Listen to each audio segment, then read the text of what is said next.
Hello everyone, आप सभी का स्वागत है आपके अपने YouTube channel R S coaching centre में। दोस्तों, मैं रविंदर सेजवार और आज आपके लिए लेकर आए हैं एक नया वीडियो। और इस वीडियो में क्लास 12th का एनसीईआरटी गणित का क्लास 12th का जो है चैप्टर नंबर 6 का एक्सरसाइज नंबर 6.2 बताएंगे। इसमें हमने आपको 1 से लेकर के 3 क्वेश्चन यानी वर्तमान और ह्रासमान को बहुत ही सरल तरीके से बताया था। अब हम इसमें क्या लिखा है, सिद्ध कीजिए कि 0,π/2 में y बराबर 4 sine theta upon 2 plus cos theta minus sine theta theta का एक वर्धमान फलन है। दोस्तों, तो क्या सिद्ध करना है हमें कि जो y बराबर दिया है 4 sine theta upon 2 plus cos theta minus theta जो है वो थीटा का एक वर्धमान फलन है। तो दोस्तों, सबसे पहले हम क्या करते हैं कि सबसे पहले तो हम जो हमें फलन दिया होता है उसका अवकलन करते हैं। क्या करते हैं दोस्तों? अवकलन। ठीक है, चलिए तो अब हम इसका अवकलन करते हैं।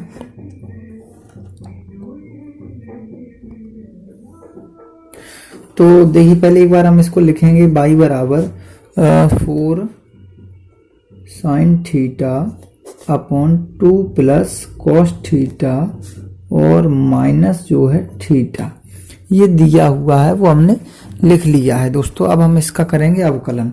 तो जो थीटा है तो थीटा के सापेक्ष करेंगे। किसके सापेक्ष करेंगे? थीटा के। यहाँ लिखेंगे हम थीटा के सापेक्ष अवकलन करने पर, थीटा के सापेक्ष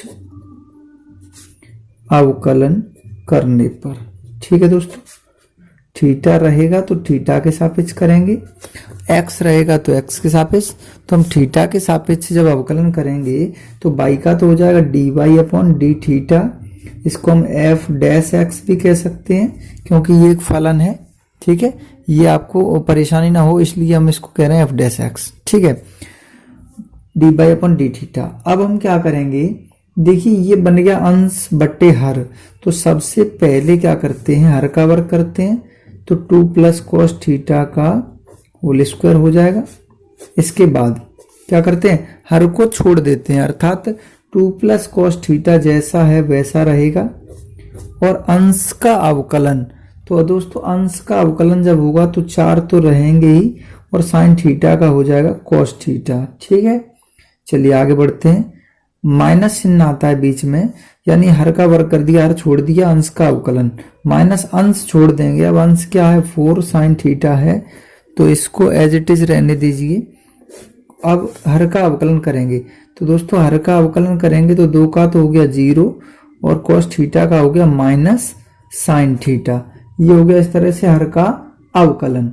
चलिए, अब ये जो थीटा दिया है तो थीटा का थीटा के सापेक्ष करेंगे तो इसका कितना होगा, 1 होगा। दोस्तों कितना होगा, 1। चलिए आगे बढ़ते हैं।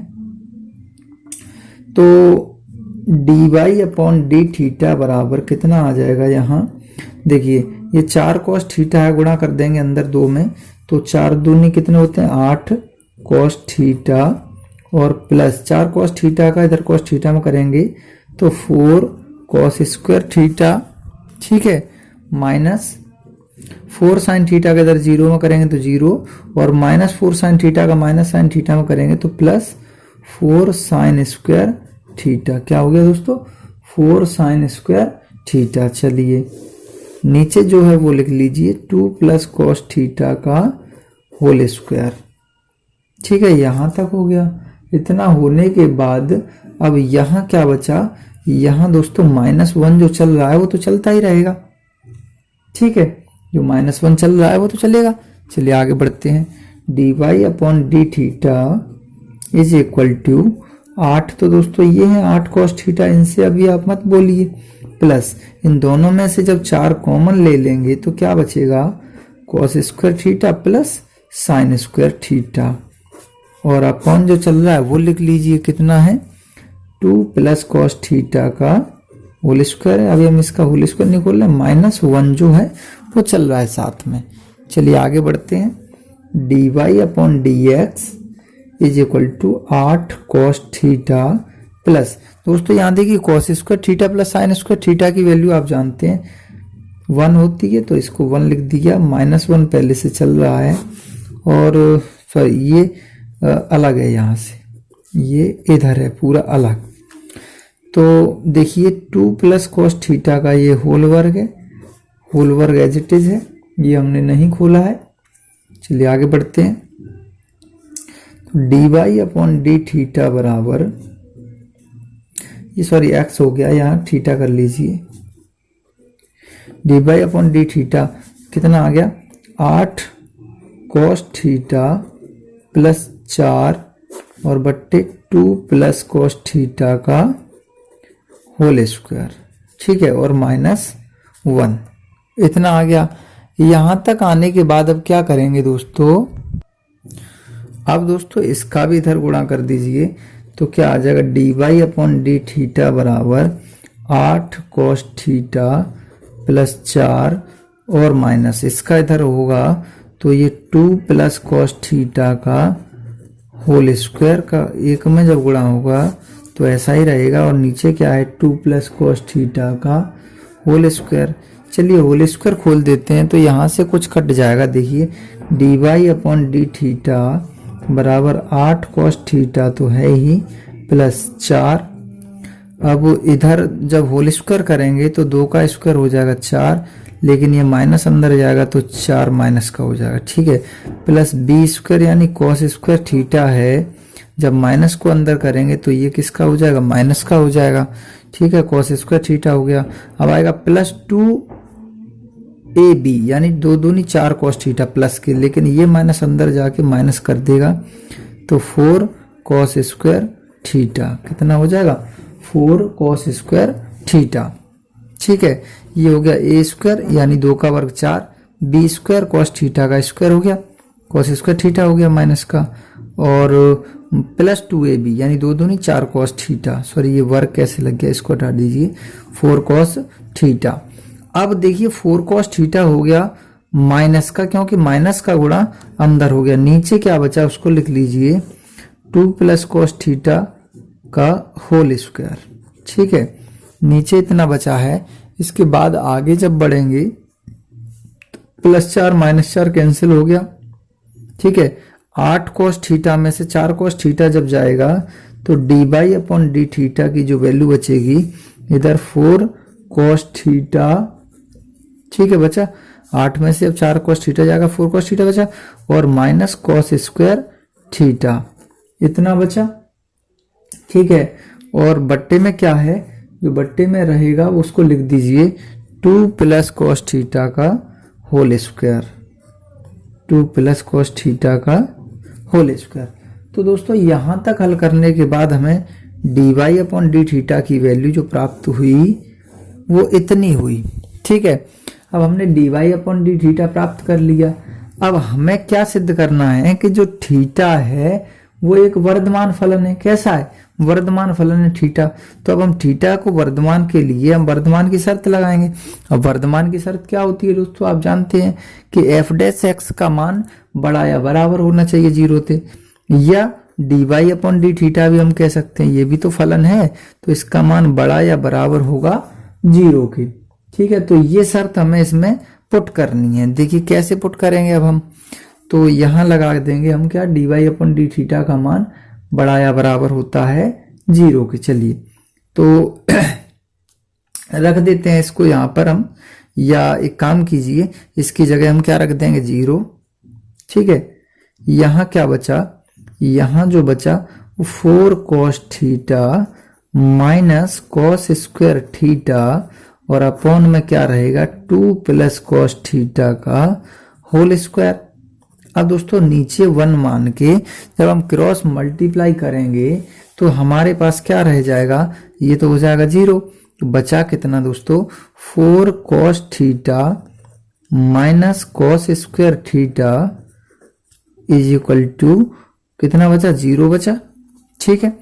इतना करने के बाद अब हम क्या करेंगे दोस्तों, देखिए कॉस थीटा को यहां से आप कॉमन ले लीजिए। कॉस थीटा जब हम कॉमन लेंगे तो क्या बचेगा, 4 माइनस कॉस थीटा रहेगा, यहाँ बराबर क्या आ गया, 0 आ गया, ठीक है। कितना आ गया, बराबर 0 आ गया। अब देखिए एक चीज और, कॉस थीटा की एक वैल्यू जब हम निकालेंगे तो कॉस थीटा बराबर कितना आ गया, 0 आ गया। कॉस थीटा का मान कितना आ गया, 0। अब कॉस में 0 कितने की वैल्यू होती है, कॉस में जो 0 होती है दोस्तों वो कितने की वैल्यू होती है, कॉस 90 की। तो कॉस थीटा बराबर कॉस पाई बाई 2। कॉस से कॉस कैंसिल होगा तो थीटा की जो वैल्यू आई वो आई पाई बाई 2। एक तो कितनी आई, पाई बाई 2।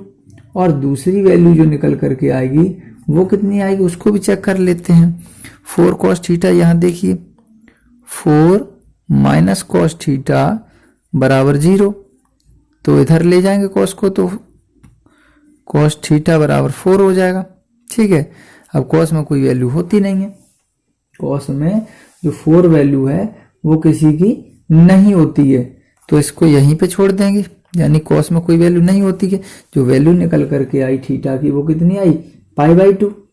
कितनी आई, पाई बाई 2। या हम इसको ऐसे कह सकते हैं कि ये वाला जो पक्ष है वो इधर जाके 0 हो जाएगा और जो थीटा की वैल्यू आई है वो आगे जाएगी पाई बाई 2 और दूसरी जो वैल्यू होगी वो होगी 0। यानी जब एक कॉस थीटा पूरा ही 0 हो गया तो जो थीटा की वैल्यू दूसरी आएगी वो आएगी 0। अर्थात जो हमारे बिंदु हैं, अंतराल है 0, पाई बाई 2 में जो फलन है वो वर्धमान है। कैसा है, 0, पाई बाई 2 में फलन वर्धमान है। तो हम यहाँ कह सकते हैं कि जो बिंदु निकल करके आ रहे हैं लास्ट में वो क्या आ रहे हैं, पाई बाई 2 और 0 निकल कर आ रहे हैं। कितने आ रहे हैं, पाई बाई 2 और 0 निकल करके आ रहे हैं। और हमने शर्त कौन सी यूज की है, d y upon d theta बराबर 0 यूज किया है, तब ये बिंदु निकल कर आए। अर्थात हमारा जो दिया गया फलन है वो थीटा 0, पाई बाई 2 पर एक वर्धमान फलन है। अतः हम कह सकते हैं, यहाँ कह दीजिए, अतः थीटा जो है 0, पाई बाई 2 पर वर्धमान है। कैसा है, 0, पाई बाई 2 पर वर्धमान है। और यही हमें सिद्ध करना था। क्या करना था दोस्तों, यही सिद्ध करना था हमें कि थीटा जो है वो 0, पाई बाई 2 पर वर्धमान है। दोस्तों उम्मीद करते हैं कि आप क्वेश्चन नंबर 9 को समझ गए होंगे। चलिए अब बढ़ते हैं हम क्वेश्चन नंबर 10 की ओर। तो देखिए दोस्तों क्वेश्चन नंबर 10 में क्या लिखा है कि सिद्ध कीजिए कि लघु गुणकीय फलन 0, अनंत में वर्धमान फलन है। जो लघु गुणकीय फलन होता है दोस्तों लॉग वाला, वो क्या है, 0, अनंत में वर्धमान फलन सिद्ध करने की कह रहा है। दोस्तों क्या कह रहा है कि सिद्ध कीजिए कि एक लघु गुणकीय फलन जो है वो 0, अनंत में वर्धमान फलन होगा। तो चलिए हम मान लेते हैं कि माना एफ एक्स बराबर, हमने log x मान लिया। क्या मान लिया, log x। ये हमारा कोई लघु गुणकीय फलन है दोस्तों। कैसा है, लघु गुणकीय फलन। तो इसको हमने log x मान लिया है। अब हम इसका क्या करेंगे, अवकलन जो करते आए वो x के सापेक्ष अवकलन। दोस्तों ये तो हम सभी में करते हैं, x के सापेक्ष अवकलन। तो हमने इसका भी अवकलन किया, तो x के सापेक्ष जब इसका अवकलन करेंगे तो क्या आ जाएगा, एफ डैश एक्स बराबर log x का हो जाएगा 1/x। ठीक है, यहां तक पहुंचे हम। अब इतना करने के बाद अब क्या करेंगे, अब हमें चेक करना है कि ये 0, अनंत में कैसे हैं, वर्धमान फलन है। क्या चेक करना है, 0, अनंत में ये वर्धमान है। तो देखिए अब यहां पर क्या करेंगे कि जो x का मान होगा, अगर हम 0 और अनंत, 0 और अनंत, या यूं कहें कि 0 से लेकर अनंत तक हम कोई भी वैल्यू यहां लगाए हैं x की, तो वो उस स्थिति में क्या होगा दोस्तों, ये वर्धमान ही होगा, यानी पॉजिटिव होगा। तो यहां हम लिख सकते हैं कि 0, अनंत में जो f डैश x का मान है, जो f डैश x की वैल्यू है वो कैसी आएगी, पॉजिटिव आएगी। कैसी आएगी दोस्तों, f डैश x की जो वैल्यू आएगी वो पॉजिटिव आएगी।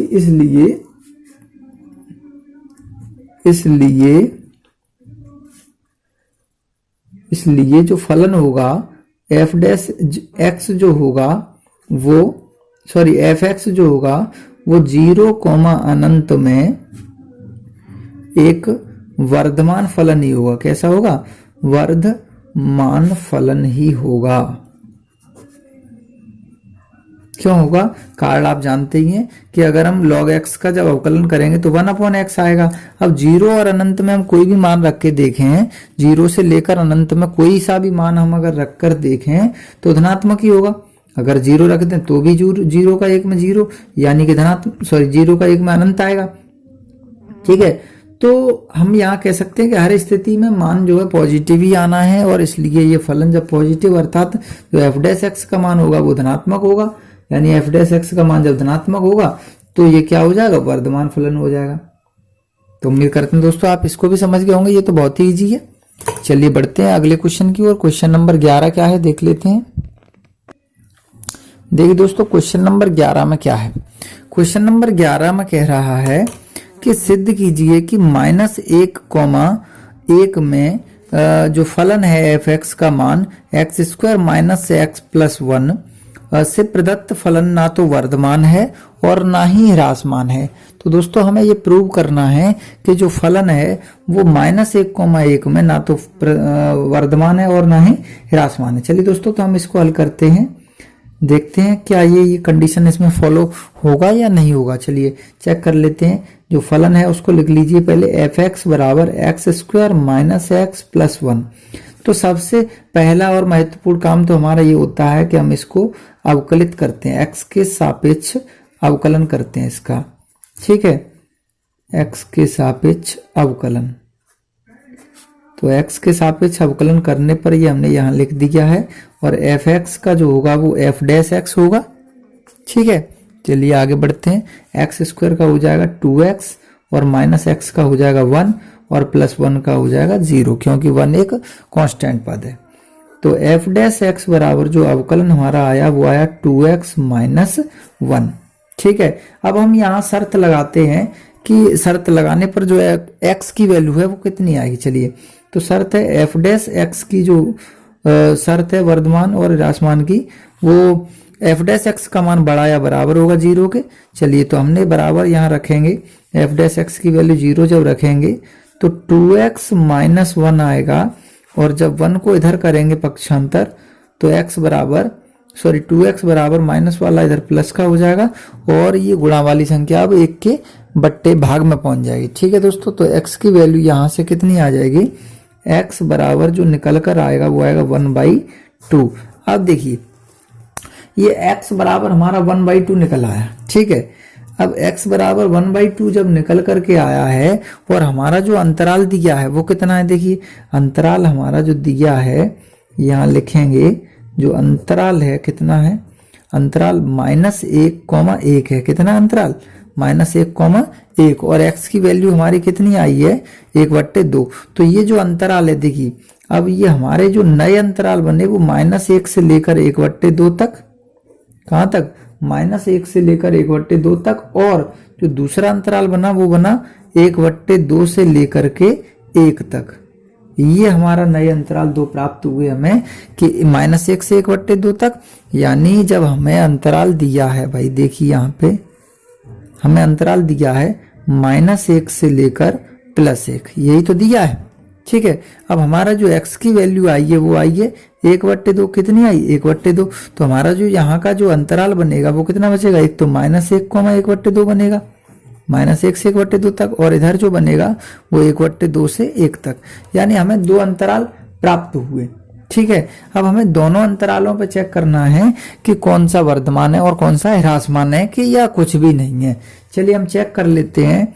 तो एफ डैश एक्स में ये मान लगाइए, ये बिंदु लगाइए, यहाँ पर क्या है, इस अंतराल को हम चेक करेंगे -1,1/2। तो इस अंतराल में हम चेक करेंगे तो देखिए एफ डैश एक्स की जो वैल्यू है वो कितनी है, ये है 2x माइनस 1।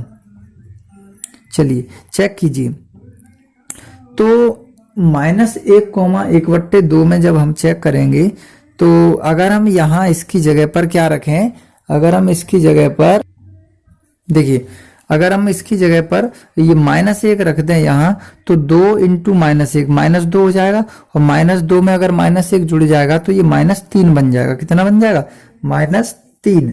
अब देखिए यहाँ अगर हम इसमें से इस अंतराल के अगर बीच का रखें, 0 रखें, तो भी ये क्या हो जाएगा 0, तो भी -1 रह जाएगा। कितना रह जाएगा, -1।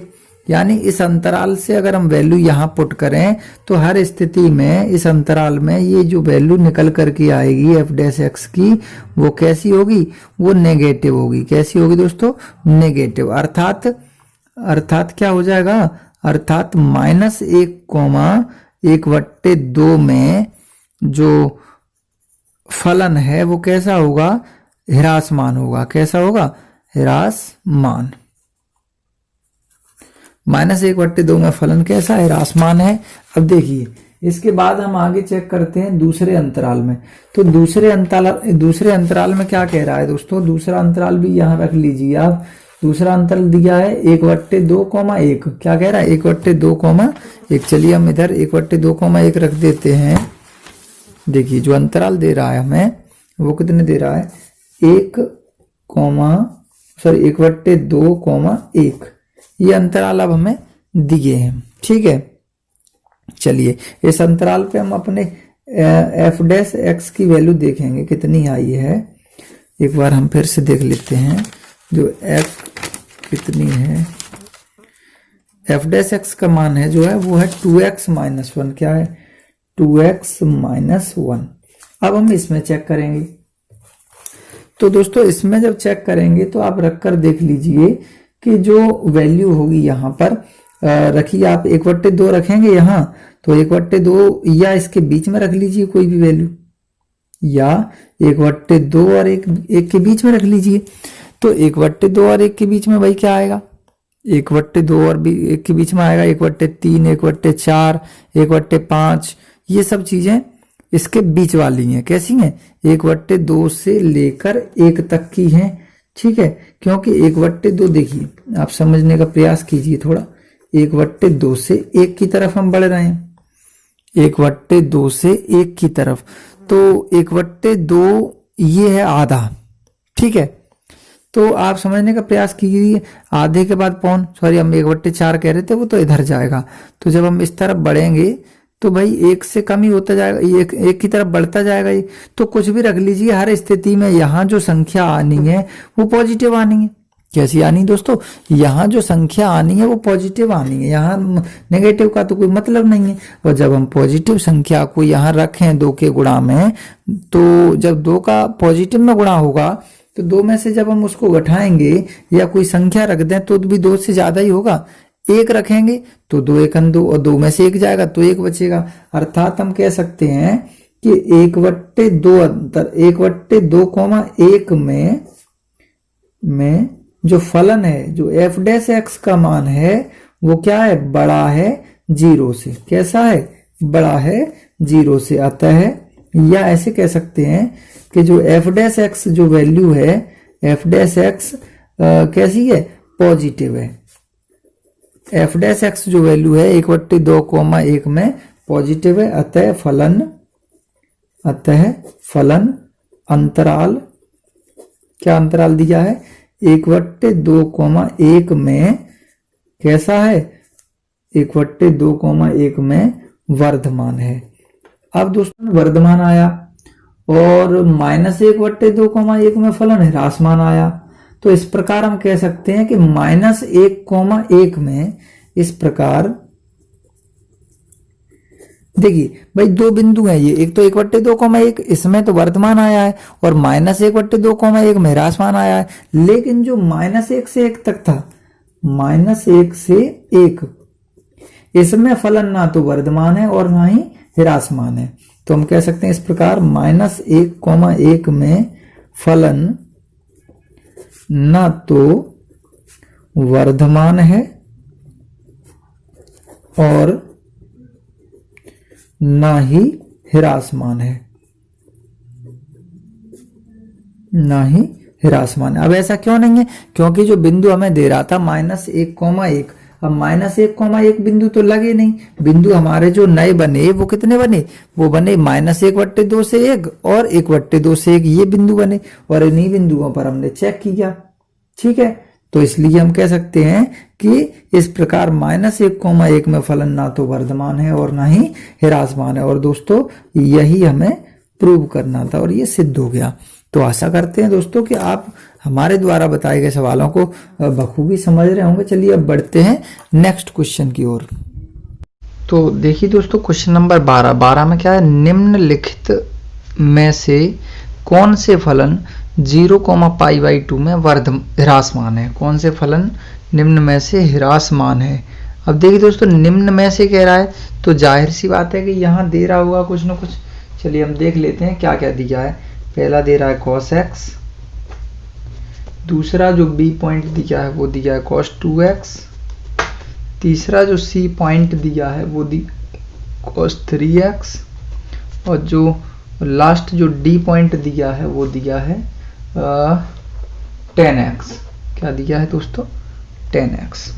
ठीक है, ये इसने पॉइंट दिए हैं और ये पूछ रहा है निम्नलिखित में से कौन से जो फलन है वो 0,π/2 में ह्रासमान है। चलिए हम चेक कर लेते हैं 0,π/2 में क्या ये ह्रासमान है या नहीं। तो हम फर्स्ट को चेक करेंगे।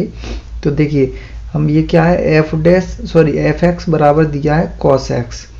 तो सबसे पहले हम क्या करेंगे, इसका अवकलन करेंगे। तो जब अवकलन करेंगे x के सापेक्ष अवकलन जब इसका करेंगे तो f' की जो वैल्यू आएगी वो आएगी -sin x, यानी cos x क्या हो जाता है अवकलन -sin x। अब हमारा जो बिंदु है वो कितना है, 0 और π/2, 0,π/2। अब एक बार अगर हम इसको ग्राफ के माध्यम से समझें तो ये जो साइन होता है, साइन की वैल्यू अगर हम π/2 की बात करें तो साइन π/2 की यहाँ पर अगर चेक करें कि ये होता है यहाँ π/2 का और ये पाई का। ठीक है, इस तरह से अगर हम बात करें, ये 0 है, ये π/2 है और ये पाई है। तो अगर हम इसमें ये π/2, 0 से π/2 के बीच के मान रखें, 0 से π/2 के बीच का अगर हम कोई भी मान यहाँ लगाएं, इसमें 0 और π/2 के बीच का कोई भी मान लगाएं तो उस स्थिति में क्या रहेगा जी दोस्तों, ये 0, अगर 0 और π/2 के मध्य के मान लगाएं, कुछ भी लगा दें, π/4, π/6 इस तरीके के मान लगाएं, तो उस स्थिति में ये जो f' की वैल्यू आएगी वो क्या आएगी, छोटी होगी। f' की वैल्यू छोटी होगी 0 से, यानी ये जो बिंदु होगा, अतः ये शर्त इसमें फॉलो हो जाएगी, माइनस का ही रहेगा। तो हम कह सकते हैं कि अतः यह फलन कैसा है, निरंतर ह्रासमान है। कैसा है, निरंतर ह्रासमान है। चलिए, तो अब ये पहला क्या है, ह्रासमान है। दूसरा चेक करते हैं b। अब b में क्या दिया है, cos 2x, यानी fx बराबर cos 2x। चलिए इसका भी हम x के सापेक्ष अवकलन करेंगे तो f' बराबर आ जाएगा -sin 2x। अब हम 2x यानी कि इसको चेक करेंगे π/2, यानी अंतराल हमारा क्या वही है 0 से π/2। तो अगर हम इसमें चेक करें, यानी 2x दे रहा है, यानी 2π/2, यानी अगर हम इसके और इसके मध्य का कोई भी मान लगाएं यहाँ पर, तो ये कौन से अंतराल में जाएगा दोस्तों, ये दूसरे अंतराल में जाएगा। और दूसरे अंतराल में साइन ऑलरेडी धनात्मक होता है, जो साइन की वैल्यू आएगी ऑलरेडी धनात्मक आएगी, लेकिन ये माइनस चिन्ह यहाँ लगा हुआ है, इसलिए ये जो होगा वो 0 से π/2 वाले अंतराल में ये जो f' की जो वैल्यू रहेगी वो कैसी रहेगी दोस्तों, नेगेटिव ही रहेगी। कैसी रहेगी, नेगेटिव। अर्थात ये जो है वो कैसा है, 0,π/2 अंतराल में जब वैल्यू नेगेटिव रहेगी तो f' का मान जो होगा वो 0 से छोटा होगा, इसलिए यह फलन क्या है, निरंतर ह्रासमान है। यह 0 से π/2 में निरंतर ह्रासमान ही रहेगा। कैसा रहेगा, निरंतर ह्रासमान। चलिए आगे बढ़ते हैं, तीसरा पॉइंट। तीसरे में क्या कह रहा है, तीसरे में कह रहा है cos 3x। चलिए fx बराबर cos 3x, fx बराबर cos 3x। तो दोस्तों देखिए इसका भी जब हम x के सापेक्ष अवकलन करेंगे तो f' बराबर ये आ जाएगा -sin 3x। अब हम इसको ग्राफ के माध्यम से समझने का प्रयास करेंगे। देखिए ये जैसे ये ग्राफ है, इसमें रहते हैं पाई तक, ये सॉरी π/2 और ये पाई, और यहाँ जो होगा वो होगा अगला, यानी 270 वाला। तो ये जब हम इसकी वैल्यू यहाँ रखेंगे, 3π जब रखेंगे तो 3 पाई का मतलब है 1 2 3 तीसरे स्टेप में, और तीसरे स्टेप में आप जानते हैं ऑल सिल्वर टी 10 धनात्मक रहता है और बाकी के सब कैसे रहते हैं दोस्तों, ऋणात्मक रहते हैं। 10 धनात्मक रहता है और बाकी के सब ऋणात्मक रहते हैं। तो 10 धनात्मक रहता है, बाकी के सब ऋणात्मक रहते हैं, अर्थात ये तीसरे चतुर्थांश में चला गया। तो तीसरे में जब साइन का मान ऋणात्मक आ जाएगा, साइन ऑल सिल्वर टी 10 धनात्मक बाकी सब ऋणात्मक, तो साइन 3x की वैल्यू जब ऋणात्मक आ जाएगी और ऋण चिन्ह पहले से लगा हुआ है, तो उस स्थिति में हम कह सकते हैं कि जो 0 से π/2 में जो फलन है हमारा, ये जो 0 से π/2 में फलन है वो कौन से स्टेप में है, तीसरे में है। कौन से में, तीसरे में 270 वाले में, और 270 वाले में साइन ऋणात्मक रहता है, यानी ऑल सिल्वर टी 10 धनात्मक बाकी के सभी ऋणात्मक। तो साइन की वैल्यू जब ऋणात्मक आएगी और ऋण चिन्ह पहले से है, तो ये क्या हो जाएगा, इस स्थिति में जो है एफ डैश एक्स का मान बड़ा होगा 0 से। अतः हम कह सकते हैं कि 0,π/2 में यह फलन जो है वो निरंतर वर्धमान है। एफ डैश एक्स जो है वो क्या है, निरंतर वर्धमान है। कैसा है, वर्धमान। चलिए नेक्स्ट और रह गया अगला, उसको भी हम चेक कर लेते हैं कि वो क्या वर्धमान है या ह्रासमान है। सी के बाद अगला पॉइंट है डी। चलिए डी पॉइंट में क्या कह रहा है दोस्तों, एफ एक्स बराबर दे रहा है 10x, क्या दे रहा है 10x। इसका भी हम x के सापेक्ष जब अवकलन करेंगे तो लिख देंगे यहाँ पर x के सापेक्ष अवकलन करने पर, ठीक है। पूरा नियम और कायदे से चलेंगे तो हमें जो है मार्क्स एग्जाम में नियम कायदे से ही मिलेंगे, अर्थात मार्क्स अच्छे मिलेंगे हमें, ठीक है। चलिए बढ़ते हैं आगे। तो x के सापेक्ष जब अवकलन करेंगे तो इसका हो गया एफ डैश एक्स, ठीक है, और 10x का हो जाएगा सेक स्क्वायर एक्स। अब दोस्तों सेक स्क्वायर एक्स हो गया। अब हम अंतराल हमें चेक करना, हमारा जो अंतराल दिया है वो कितना है, जो अंतराल है हमारा वो है 0 से π/2। अब 0 से π/2 अर्थात अगर हम इसमें चेक करें तो 0 से π/2 0 और ये π/2। अब 0 और π/2 के बीच में हम कोई ऐसी वैल्यू रखेंगे, अब चाहे कुछ भी रख दीजिए आप, जब यहाँ पर वैल्यू आएगी तो सेक का मान धनात्मक ही आएगा। क्या आएगा, धनात्मक ही आएगा, हम कह सकते हैं। अर्थात 0,π/2 अंतराल में जो एफ डैश एक्स की वैल्यू है वो 0 से बड़ी है। अतः फलन 0,π/2 अंतराल में निरंतर वर्धमान है। निरंतर कैसा है, वर्धमान है। तो क्या पूछ रहा था दोस्तों इसमें कि निम्नलिखित में से कौन से फलन वर्धमान है और कौन से ह्रासमान, कौन से ह्रासमान पूछ रहा है केवल। तो हम कह सकते हैं यहाँ कि जो ए पॉइंट है, ए और बी, ए और बी जो है वो क्या है, निरंतर ह्रासमान है। ए और बी जो है वो निरंतर ह्रासमान है, और जो सी और डी है वो निरंतर वर्धमान है। तो उम्मीद करते हैं दोस्तों कि आपको ये 12वां क्वेश्चन भी समझ में आ गया होगा। चलिए अब बढ़ते हैं 13वें क्वेश्चन की तरफ।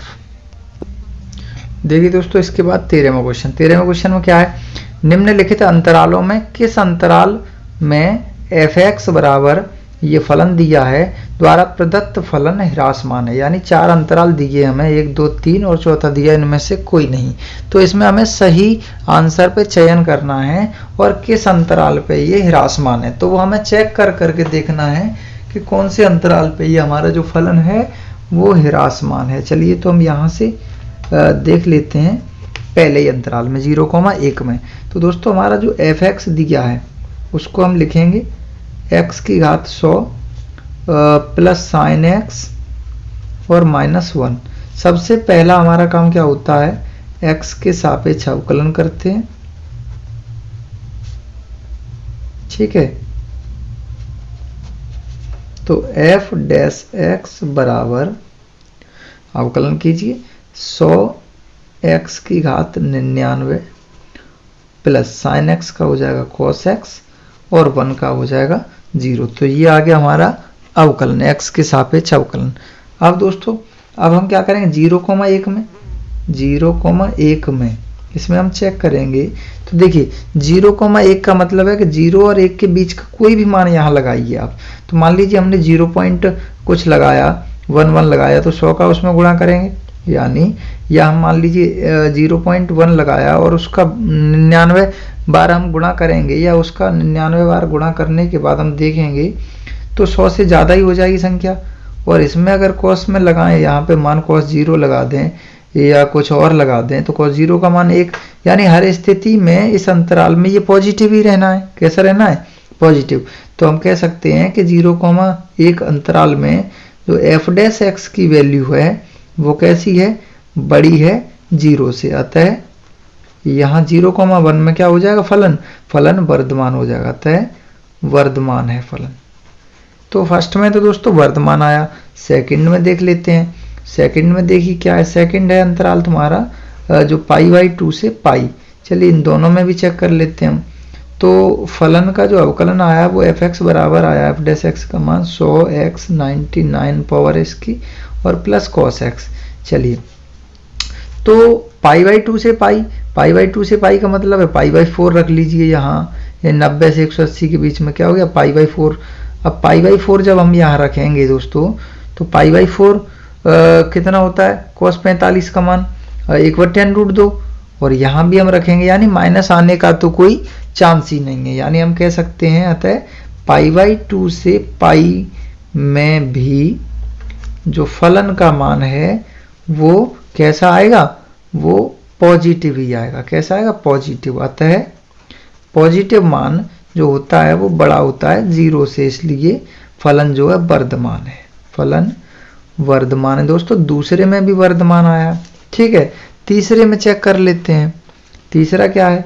c जो है वो है 0, π/2। अब 0 और π/2 के बीच का कोई मान रखो। पहले f' लिख लीजिए कितना है? 100x की पावर 99 प्लस cos x। देखिए क्या करेंगे, इसमें भी हम चेक करेंगे कि 100x की पावर 99 और इन दोनों के बीच में से कौन सा चीज़ रखें, क्या रखें कि जो है हमारा फलन ह्रासमान आ जाए। चलिए चेक करना है हमें। तो अब हम 0 रख दें तो चलिए 100 का गुणा करेंगे 0 में तो 0 हो गया, ठीक है। और 0 cos की यहाँ रखेंगे x की जगह तो cos 0 का मान 1। अर्थात हर स्थिति में, यानी हर स्थिति में जो f' की वैल्यू है वो कैसी आ रही है दोस्तों? पॉजिटिव ही आ रही है। पॉजिटिव आ रही है तो उसको हम क्या कहते हैं? f' का मान पॉजिटिव है तो बड़ा होता है 0 से, और जब 0 से बड़ा होता है तो उसे हम कहते हैं वर्धमान। क्या कहते हैं? आता है फलन वर्धमान है। कैसा है? वर्धमान है। तो दोस्तों सभी में फलन वर्धमान आए। अब पूछ क्या रहा था? निम्नलिखित अंतरालों में किस अंतराल में फलन ह्रासमान है? तो यहाँ पर ह्रासमान किसी में निकला नहीं, इसलिए जो है डी ऑप्शन है वो सही है। क्या है? D option. इनमें से कोई नहीं, कोई नहीं, यानी कोई भी ह्रासमान इनमें से है ही नहीं। इसका मतलब डी आंसर जो है वो सही है। उम्मीद करते हैं दोस्तों आप इस क्वेश्चन को भी अच्छे से समझ गए होंगे। चलिए बढ़ते हैं 14वें क्वेश्चन की तरफ। Question number 14। तो देखिए दोस्तों क्वेश्चन नंबर 14 में क्या लिखा हुआ है, पढ़िए स्क्रीन पर। ए का वह न्यूनतम मान ज्ञात कीजिए, यानी ए का वह न्यूनतम छोटे से छोटा मान ज्ञात कीजिए जिसके लिए अंतराल 1,2 में f(x) जो है वो प्रदत्त फलन वर्धमान है। यानी अंतराल 1,2 में वह न्यूनतम मान ज्ञात कीजिए जिसके लिए जो फलन है वो वर्धमान है, ठीक है। यानी अंतराल दिया है हमें 1,2, ये 1 से 2, ठीक है। 1 से 2 में वह मान, यानी 1 से 2 में वह मान ज्ञात कीजिए जिसके लिए फलन वर्धमान है। चलिए हम इसको आपको बताते हैं, बहुत इजी तरीके से बताएंगे। देखिए सबसे पहले तो हम अपना फलन लिखेंगे x² प्लस ax प्लस 1, ठीक है। और फलन लिखने के बाद इसका अवकलन करते हैं दोस्तों, x के सापेक्ष अवकलन। x के सापेक्ष अवकलन करेंगे तो f(x) का हो गया f'(x), x² का 2x और ax का हो गया a और x का 1 और 1 का 0, ठीक है। तो जो अवकलन आया वो आया 2x प्लस a, ठीक है। अब ये कह रहा है प्रदत्त फलन वर्धमान फलन हो। कैसा फलन हो? प्रदत्त फलन जो हो वर्धमान फलन हो। तो दोस्तों वर्धमान की शर्त क्या होती है?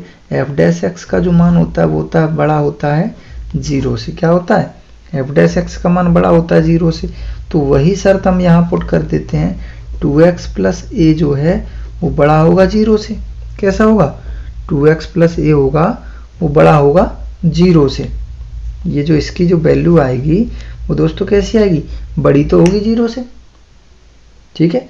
2x प्लस ए का मान जो होगा वो बड़ा होगा 0 से, अर्थात हम यहाँ अगर हम एफ डैश एक्स की शर्त जो है यहाँ लगा दें वर्धमान की, तो देखिए क्या आएगा, एफ डैश एक्स की जगह हम 0 लगा दें तो 2x प्लस ए बराबर 0, ठीक है, 2x प्लस ए बराबर 0 आ जाएगा। अगर हम इसको क्या करें, देखिए एक मिनट, यहाँ पे जो है तो देखिए 2x प्लस ए बराबर 0 है। अब क्या कह रहा है, अंतराल 1,2 में वह न्यूनतम मान। अब 1,2 में कह रहा है न्यूनतम मान की बात कर रहा है, तो अंतराल दे रहा है दोस्तों, अंतराल जो दिया है वो है 1,2। अगर हम इसमें से एक मान यहाँ रखें न्यूनतम मान, जब न्यूनतम की बात कर रहा है तो देखिए 0 बराबर 2, x की जगह 1 और प्लस a, तो यहाँ से देखिए क्या आ गया, 0 बराबर 2 प्लस ए। 2 प्लस ए का मतलब है कि ए को जब 2 को हम इधर लाएंगे तो ए की वैल्यू जो आएगी वो आएगी -2। कितनी आएगी दोस्तों, -2। और यही शर्त यहाँ आप देखिए, अगर हम इसमें x की जगह 1 रख देते, क्या रख देते, x की जगह अगर हम यहाँ 1 रख देते तो क्या आ जाता, 2 प्लस ए का मान बड़ा है 0 से, और a का मान इधर आके क्या हो जाता, a का मान जो है बड़ा हो जाता -2 से।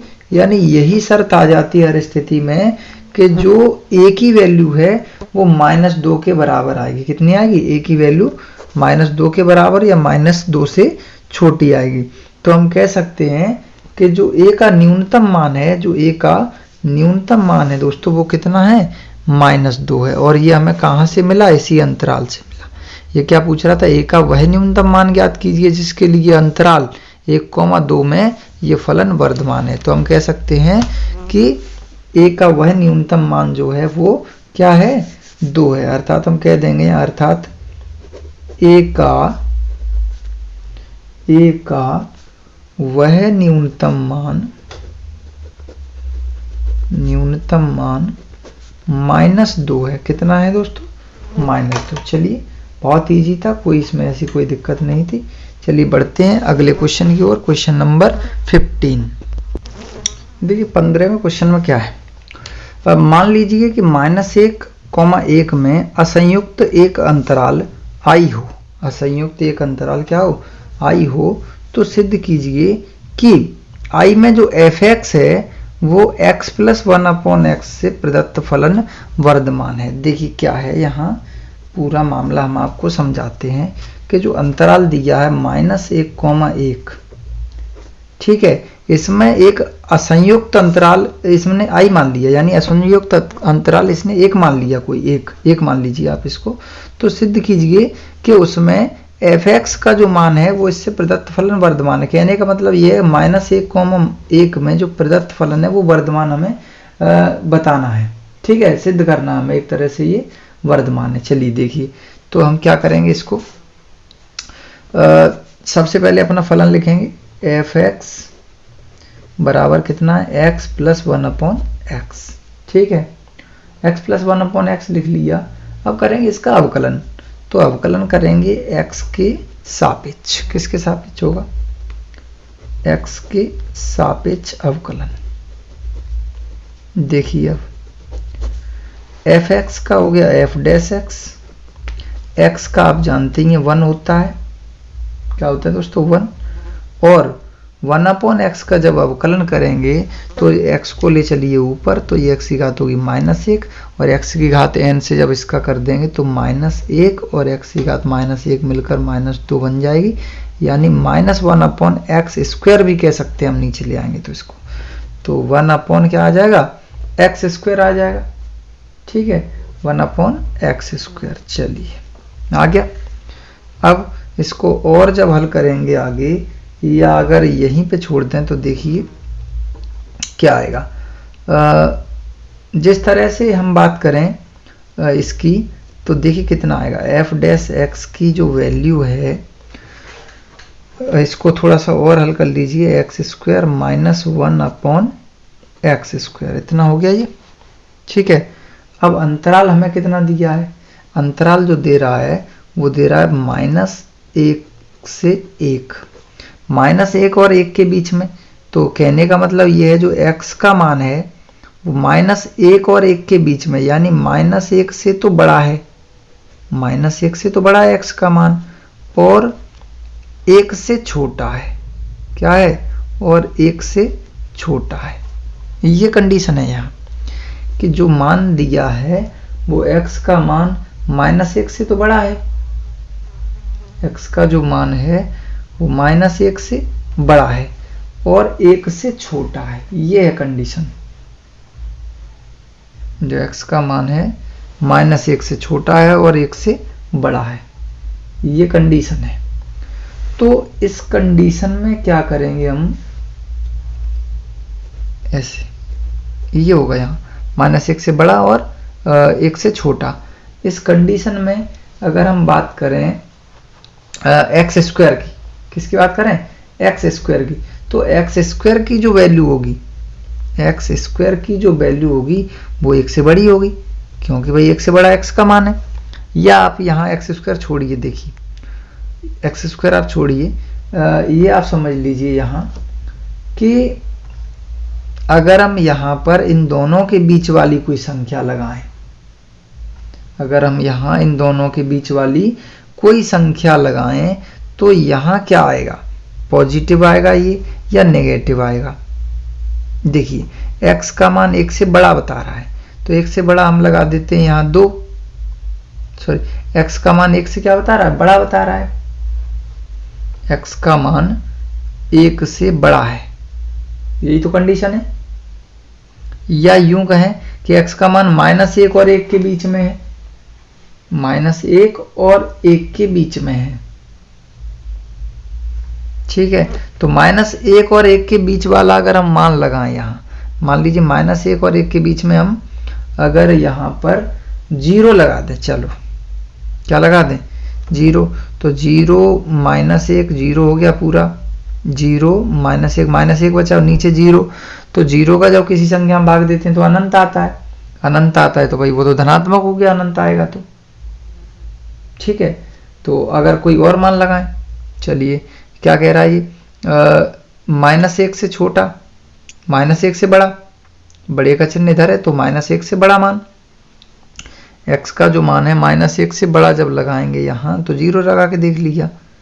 ठीक है, और एक तो हम लगा नहीं सकते क्योंकि इसके बीच की वैल्यू चाहिए, तो हर स्थिति में अगर -1 और 1 के बीच में अगर वैल्यू लगाएं यहाँ तो मान हमेशा जो है पॉजिटिव ही आना है, क्या आना है, पॉजिटिव, यानी एस एक्स की वैल्यू आएगी वो पॉजिटिव आएगी। कैसी आएगी, पॉजिटिव, और पॉजिटिव आएगी तो फलन कैसा हो जाएगा दोस्तों, वर्धमान सिद्ध हो जाएगा। अतः फलन जो है वो वर्धमान है, कैसा है, वर्धमान।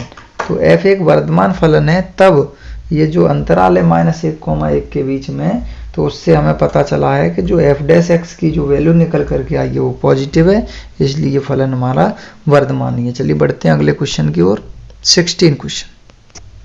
देखिए दोस्तों 16वां क्वेश्चन, आप इसको ध्यान से समझिए। क्या कह रहा है, सिद्ध कीजिए कि फलन एफ एक्स बराबर लॉग साइन एक्स 0, π/2 में वर्धमान और π/2 से पाई में ह्रासमान है। देखिए चेक करते हैं क्या है। तो सबसे पहले तो हम एफ एक्स का अवकलन करेंगे, तो यहाँ लिखेंगे x के सापेक्ष अवकलन करने पर,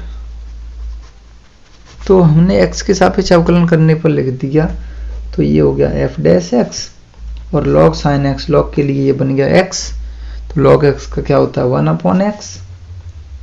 अब x नहीं है, ये sin x है, तो sin का दोबारा करेंगे तो हो जाएगा cos x, और f डैश x बराबर cos बट्टे sin क्या होता है दोस्तों, cot x, क्या होता है, cot x। अब हम चेक करेंगे अंतराल, अंतराल पहला कितना दे रहा है हमें, फर्स्ट अंतराल जो दे रहा है 0, π/2, यानी 0, π/2 में देखिए ये होता है ग्राफ 0, 0 कहाँ है 0, और ये है π/2 कहाँ है π/2 ये है, 0 यहाँ से चले, सॉरी यहाँ ये 0 और ये π/2, तो 0 और π/2 0 से लेके 90 तक, ये 90 से 180, 180 270, 200 360, तो 0 से π/2 के बीच में कोई अंतराल लें हम और यहाँ लगाएं π/4 लगाएं, मान लो π/6 लगाएं, कुछ भी लगाएं, तो उस स्थिति में कॉट का मान धनात्मक ही रहेगा। 0 से π/2 में जो कॉट का मान होगा f' का मान वो कैसा रहेगा, पॉजिटिव रहेगा। तो पॉजिटिव जब रहेगा तो हम कह सकते हैं कि 0, π/2 में फलन जो है वर्धमान है। तो ये हमें सिद्ध करना है, 0 से π/2 में फलन हो गया वर्धमान, ये सिद्ध हो गया पहला पॉइंट। दूसरा देखते हैं सेकंड में क्या कह रहा है, π/2 से पाई में, π/2 से पाई, अब π/2 से किधर बढ़ रहा है, इधर, π/2 से जब इधर बढ़ रहा है तो इसमें ऑल धनात्मक रहते हैं, क्या होता है ऑल धनात्मक, इसमें साइन और कोसेक धनात्मक, बाकी सब ऋणात्मक। अब हमारा जो f' का मान दिया है वो है cot x, कितना है cot x, और अगर इसमें π/2 से पाई के बीच में कोई वैल्यू लगाएं तो दूसरे चतुर्थांश में आती है, और दूसरे चतुर्थांश में साइन धनात्मक रहता है, बाकी के सब ऋणात्मक रहता है, साइन और कोसेक धनात्मक, बाकी सब ऋणात्मक। यानी तो हम कह सकते हैं कि π/2 से पाई में जो f' की वैल्यू है वो माइनस है, यानी नेगेटिव है। तो दोस्तों जब f' की वैल्यू नेगेटिव आई तो क्या होगा, जब नेगेटिव आएगी तो f' का मान छोटा होगा 0 से, कैसा होगा 0 से छोटा होगा, तो छोटा होगा तो ये शर्त किसकी होगी, छोटा होगा तो फलन ह्रासमान होगा। यानी π/2 से पाई में आता है, π/2 से पाई में, यानी π/2 से पाई की ओर बढ़ रहा है इधर, तो क्या है ये ह्रास ही तो है दोस्तों, ये क्या है ह्रास है एक तरह से, ऑल सिल्वर, ये बाकी के सब ऋणात्मक है। में f' का मान जो है छोटा है 0 से, इसलिए π/2 से पाई में फलन ह्रासमान है, कैसा है ह्रासमान है। तो दोस्तों ये यहाँ पर सिद्ध हो गया ह्रासमान। बहुत इजी है दोस्तों, कोई इनमें कठिनाई वाली बात नहीं है। चलिए बढ़ते हैं नेक्स्ट क्वेश्चन की ओर। तो देखिए 17 क्वेश्चन में क्या है दोस्तों, सिद्ध कीजिए कि फलन f(x) बराबर log cos x 0, π/2 में वर्धमान और 3π/2, 2π में ह्रासमान है। क्या कह रहा है दोस्तों, इन बिंदुओं में ये वर्धमान और इसमें ह्रासमान है। तो देखिए कैसे चेक करेंगे हम इसको, सबसे पहले हम क्या करेंगे, अपने फलन का अवकलन करेंगे। f(x) बराबर log cos x दिया है, क्या दिया है log cos x, ये इस तरीके से हमें दिया है इसका मान। अब हम अवकलन करेंगे x के सापेक्ष, तो x के सापेक्ष जब अवकलन करेंगे तो f का तो हो जाएगा f'(x) और log cos x, log के लिए x हो गया तो log x का हो गया 1/x, ठीक है, और cos x का हो गया माइनस sin x, या हम ये भी कह सकते हैं कि माइनस sin x बट्टे cos x हो गया माइनस cot x। अब हम इसके लिए फर्स्ट अपना जो फलन, ये जो अंतराल दिया है 0, π/2, इसे चेक करेंगे कि क्या इस अंतराल में ये फलन हमारा वर्धमान है। तो देखिए ये हम बना देते हैं यहाँ 0 से π/2। अब 0 से π/2 में क्या होता है दोस्तों, ये 90 है, 0 से 90, और 0 से 90 में सभी धनात्मक होते हैं, और सभी 0 से 90 में धनात्मक होते हैं। तो 0 से 90 में जब हम इसको क्या करेंगे, जब इसको धनात्मक करेंगे तो क्या हो जाएगा यहाँ, तो क्या हो जाएगा, ये कॉट का जो वैल्यू है जब हम 0 से π/2 के बीच में जब इसको रखेंगे तो कॉट क्या हो जाएगा, यहाँ पर सभी धनात्मक रहते हैं, तो कॉट की वैल्यू जब हम यहाँ लगाएंगे तो ये क्या धनात्मक है, लेकिन ये क्या है पहले से ऋणात्मक है। तो यानी हम कह सकते हैं कि जो f' की वैल्यू है वो क्या है, वो नेगेटिव है। यानी f' की वैल्यू जब नेगेटिव है तो 0 से π/2 में जो फलन है हमारा वो निरंतर ह्रासमान है। क्या है, निरंतर ह्रासमान है। चलिए आगे बढ़ते हैं। इसका सेकंड क्या कह रहा है, सेकंड में कि π/2 से पाई में ये जो फलन है वो निरंतर वर्धमान है या ह्रासमान है। तो ये भी हमें सिद्ध करना है। दूसरा जो सेकंड पॉइंट है वो सेकंड में क्या करना है, देखिए दोस्तों इसका सेकंड पॉइंट में कह रहा है π/2 से पाई में वर्धमान, यानी π/2 से पाई। अब देखिए, अब ये π/2 से पाई हम ग्राफ बना लेते हैं यहाँ। तो ये है π/2 से पाई, देखिए π/2 यहाँ तक है और इधर पाई है। तो π/2 से पाई में देखिए, पहले हम इसको f' की वैल्यू लिख लेते हैं, कितनी थी, -10x थी। अब यहाँ चेक करेंगे तो ऑल सिल्वर, ठीक है। π/2 से पाई में क्या होगा कि जो हमारा ये जो 10 है, π/2 से पाई में जो हमारा 10 है वो क्या होता है, वो ऋणात्मक होता है। कैसा होता है, ऋणात्मक, ठीक है, ऋणात्मक होगा। जब हम अंतराल π/2 से पाई में जब रखेंगे तो ऑल सिल्वर दूसरा होता है ऋणात्मक, तो 10 का मान पहले से ऋणात्मक आ जाएगा और एक ऋण चिन्ह ये आ रहा है, पहले से एक माइनस ये आ रहा है और एक माइनस इसमें आ जाएगा। तो ये कुल मिलाकर के क्या हो जाएगा, जो कुल मिलाकर जो होगा वो हो जाएगा धनात्मक। क्या हो जाएगा, धनात्मक हो जाएगा, पॉजिटिव। और जब पॉजिटिव हो जाएगा तो ये फलन कैसा सिद्ध हो जाएगा, वर्धमान सिद्ध हो जाएगा। अतः जो π/2 से पाई में जो फलन है वो कैसा है, फलन वर्धमान है। क्योंकि दोस्तों यहाँ जब हमने π/2 से पाई वाले बिंदु रखे तो π/2 से पाई के बिंदु में क्या आया, ये आया वर्धमान। क्यों आया, क्योंकि इसमें साइन और कोसेक धनात्मक होते हैं, बाकी सब ऋणात्मक होते हैं। तो 10 की वैल्यू ऋणात्मक ये आ जाएगी और ऋण चिन्ह पहले से है, तो कुल मिलाकर के ये धनात्मक हो जाएगा। और धनात्मक मान जो होता है वो होता है वर्धमान फलन का। क्या होता है, वर्धमान का। चलिए दोस्तों, इसके बाद ये यहाँ प्रूव हो गया और इसके बाद हम बढ़ते हैं अगले क्वेश्चन की तरफ, क्वेश्चन नंबर 18। तो क्वेश्चन नंबर 18 में क्या कह रहा है दोस्तों, वो भी आप देख लीजिए। यहाँ सिद्ध कीजिए, क्या कह रहा है, सिद्ध कीजिए कि R में यानी रियल नंबर में दिया गया फलन f(x) बराबर x³ - 3x² + 3x - 100 कैसा है, वर्धमान है। दोस्तों सिद्ध करवाने वाले हैं, बहुत ही सुपर क्वेश्चन है, अच्छे क्वेश्चन है। सिद्ध कीजिए कि रियल नंबर में दिया गया फलन जो है वो वर्धमान है। चलिए तो हम चेक कर लेते हैं। सबसे पहले तो हम इसका अवकलन ही करेंगे, x के सापेक्ष क्या करेंगे, x के सापेक्ष अवकलन करेंगे, उसके बाद कुछ देखेंगे, ठीक है। तो f' बराबर x³ का हो गया 3x² माइनस इसका हो जाएगा 6x और प्लस 3 × 1 और 100 का हो जाएगा 0, ठीक है। तो जो हमारा अवकलन निकल करके आया वो आया यहाँ 3x² - 6x और प्लस 3, ठीक है, 3x² - 6x + 3। अगर हम इसमें से दोस्तों 3 कॉमन ले लें तो क्या बचेगा, x² - 2x और प्लस 1, यही बचेगा ना, ठीक है। हमने कॉमन ले लिया। अब देखिए दोस्तों एक और चीज, f' बराबर 3, ये जो लिखा है a² + b² - 2ab, यानी a - b का होल स्क्वायर लिखा है, यानी x - 1 का होल स्क्वायर। अब ये क्या कह रहा है, सिद्ध कीजिए कि रियल नंबर। अब रियल नंबर तो दोस्तों माइनस अनंत से लेकर के प्लस अनंत तक होते हैं, कोई संख्या रखवा रहा है। अब माइनस अनंत से प्लस अनंत का मतलब है कि यहाँ पर जो रियल नंबर है हमारे 0 से लेकर अनंत तक होते हैं, वास्तविक संख्या कुछ भी रख सकते हैं हम, ठीक है।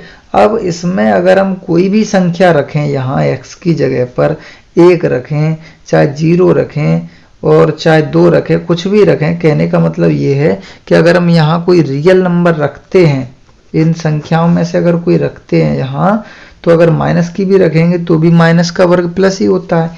यानी कुल मिलाकर के यहाँ जो वैल्यू निकल करके आ रही है वो पॉजिटिव निकल के आ रही है। चाहे कुछ भी आप वैल्यू रख दीजिए, ठीक है, आप चाहे कुछ भी वैल्यू रख दीजिए, जो मान निकल करके आ रहा है वो पॉजिटिव ही आ रहा है। यानी x बिलोंग्स टू r पर क्या हो रहा है, ये किसी भी रियल नंबर पर जो हमारे फलन का मान है एफ डैश एक्स का मान है वो पॉजिटिव आ रहा है निकल के। तो जब पॉजिटिव आएगा तो हम कह सकते हैं कि जो हमारा फलन है अतः रियल नंबर पर फलन हमारा वर्धमान है। कैसा है? फलन जो है वर्धमान है। ठीक है दोस्तों, बहुत ईजी है। चलिए बढ़ते हैं अगले क्वेश्चन की ओर। ये तो आप समझ ही गए होंगे। Question number 19। क्वेश्चन नंबर 19 में क्या लिखा है? निम्नलिखित में से किस अंतराल में, लिख लीजिए, निम्नलिखित में से किस अंतराल में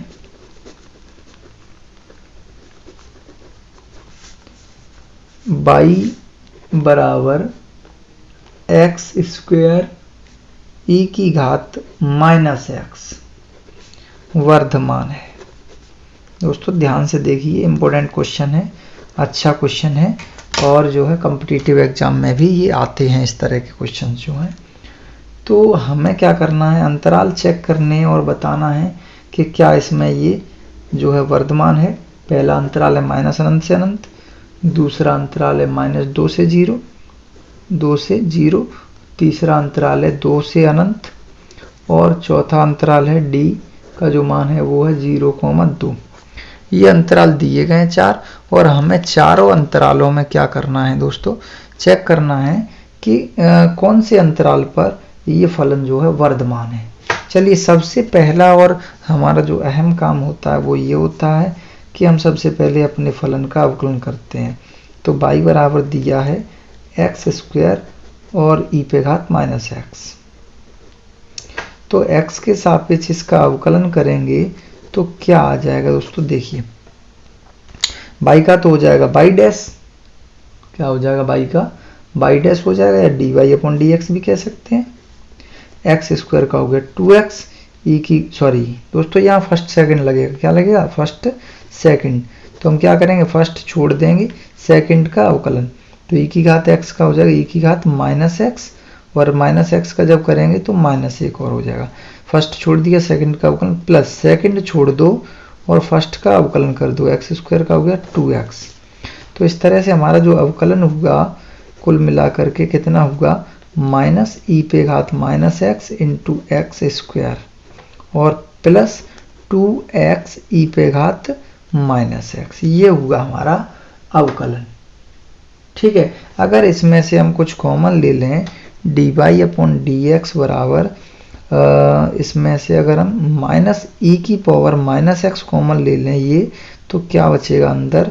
अंदर बचेगा एक्स स्क्वायर, क्या बचेगा अंदर दोस्तों? x भी ले लीजिए, x भी मिल रहा है तो अंदर बचा x और माइनस 2, क्या बचा?